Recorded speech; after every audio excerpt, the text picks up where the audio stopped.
I was going to wait till springtime to upgrade all of the plumbing fittings on the camper, but since we've had some pretty warm weather the last couple of days, I figure this is probably a good time to do it.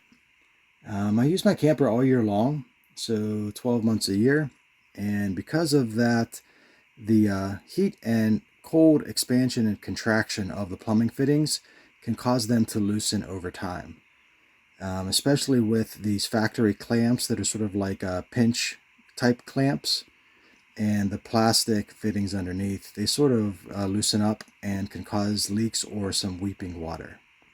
So today I'll be replacing everything that's basically under pressure, from the water pump all the way to the bathroom. All of the elbows and T-fittings will be swapped out with brass, and I'll use push-to-connect fittings whenever possible. And then all of the pinch-type clamps will be replaced with stainless steel screw-type clamps. The benefit of those is that, for one, they're a bit tighter, but if they do happen to loosen up over time, it's very easy to retighten them with a screwdriver rather than have to replace the clamp altogether. For me, the easiest way to remove the factory clamps is to just cut them off with a multi-tool. And if that doesn't work, or if it's not even necessary to save the fittings, then I'll just go ahead and snip them with a pair of PEX snippers. For the hot and cold lines that run up to the sink, I'll be replacing those plastic tees with push-to-connect tees instead. The benefit of these, for one, they're more durable, and they're also flexible. They allow the pipes to rotate within the fittings. So if things are a little bit tight under here from going down the road, it reduces the potential for friction and a leak in the future. For connections that use these braided hoses, like these ones to the water heater, unfortunately push to connect is not going to work there. Those softer hose materials just don't work with push to connect, so I'll be using brass fittings and then just replacing the clamps on the braided hoses to the screw type that'll hold it on better. I'm going to leave the fittings within the walls of the shower and under the toilet as is. Yeah, there's a potential for leaks there for sure, but what I'm going to do to maybe mitigate that problem is add a shutoff valve on the hot and cold lines here. So this way I can at least shut it off if I do notice a leak, and then I could service those locations as needed. Alright, so we are under the kitchen faucet right now. The hot and cold PEX lines that come up here, basically, they just connect with these plastic fittings. They're threaded in there, and you basically just hand tighten them. And they do find a way of working themselves loose over time. Every few months I got to go up here and reach up and tighten them. Just to be on the safe side, and since I need to extend these two lines down a little bit further for everything to match up below, I'm going to put in a valve on the hot and cold just to give another point of shut off just in case I need to in case of an emergency.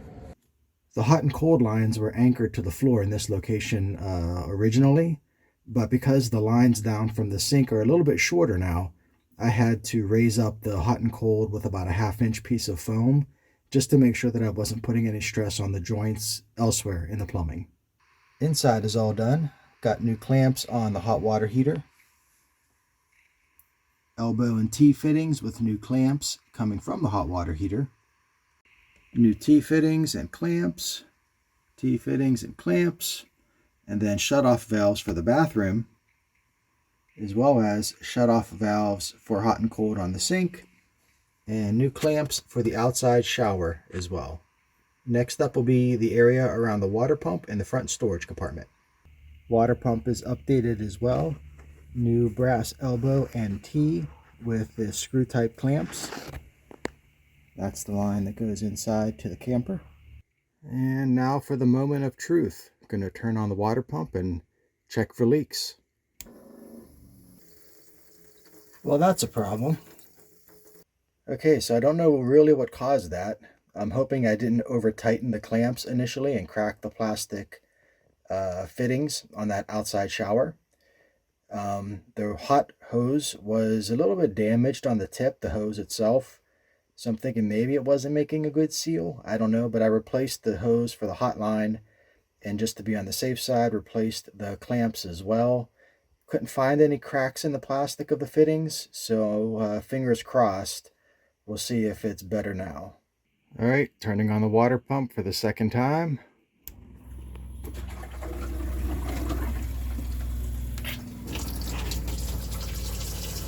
That looks dry. Turning this off.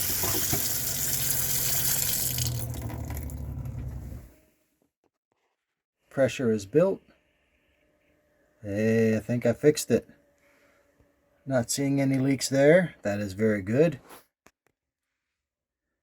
Looks pretty good down there. No leaks. No leaks.